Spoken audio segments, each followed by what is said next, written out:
Bonjour à tous, Aurélie Prévost, consultante chez Enoa et responsable de notre offre de conseil RH, Léon.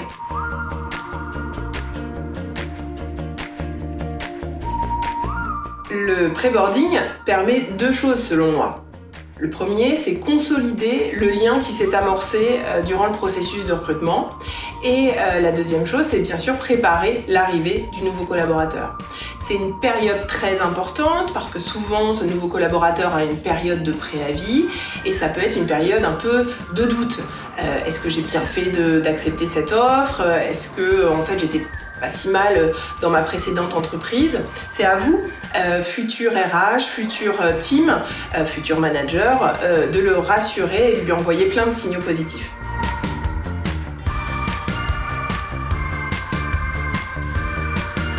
Et bien garder le lien. Par exemple, demander et donner des nouvelles, ne pas hésiter. Comment s'est passée l'annonce de son départ à son précédent manager? Est-ce qu'il rencontre des difficultés pour négocier son préavis? Mais aussi lui présenter l'équipe avec laquelle il va travailler à l'occasion d'un déjeuner ou à l'occasion d'un apéro, ça dépend de la culture d'entreprise. Et puis aussi lui partager des infos pendant cette période, ne pas hésiter. L'organigramme, la présentation de l'entreprise si ça n'a pas été déjà fait, mais aussi l'actu de l'entreprise, la newsletter interne par exemple, et puis aussi la note qui informe l'entreprise de son arrivée, pourquoi pas. En profiter pour faire plus connaissance avec lui, quels sont ses hobbies, ses talents cachés, son outil de visio préféré. Et puis bien sûr, c'est une période primordiale pour anticiper son arrivée d'un point de vue un peu plus logistique, ses accès, ses outils de travail, ses outils informatiques. Et bien sûr préparer son parcours de rencontre, le partager avec lui et commencer à cadrer un peu les jalons du onboarding. L'objectif, la rassurance, qu'ils se sentent attendus et en confiance.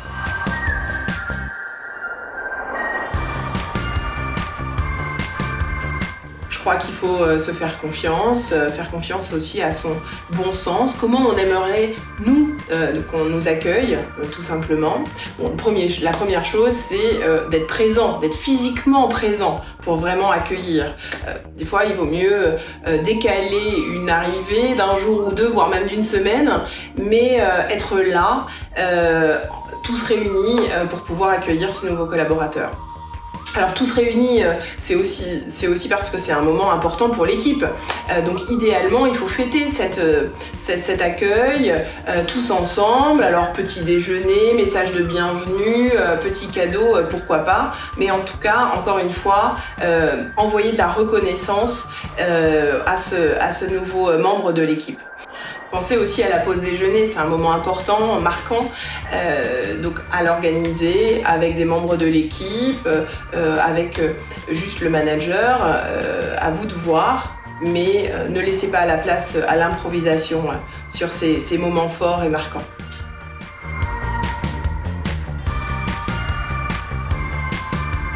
C'est une question complexe et pas question de faire des généralités. Bon, malgré tout, quelques prérequis.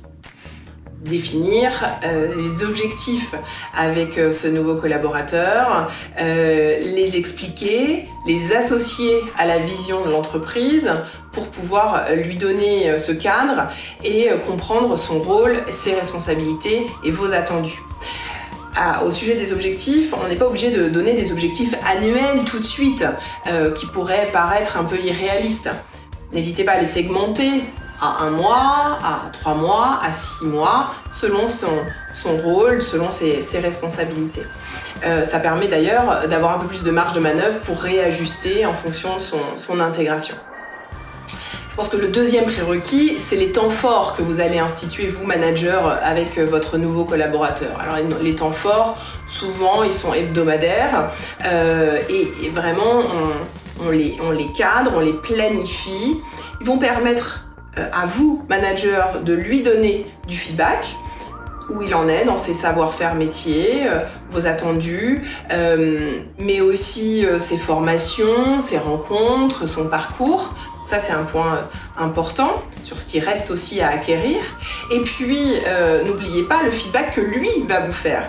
essentiel sur son rapport d'étonnement. On préconise en général à 1 mois ou à 3 mois. Son rapport d'étonnement sur les process, sur les outils, aussi sur ses préconisations d'amélioration. N'oubliez pas, il est arrivé avec son histoire, son expérience, sa valeur ajoutée, et c'est bien pour ça que vous l'avez recruté. Donc il a une vision, il a encore une fraîcheur dans son analyse, donc n'hésitez pas à lui demander, lui, son retour d'expérience.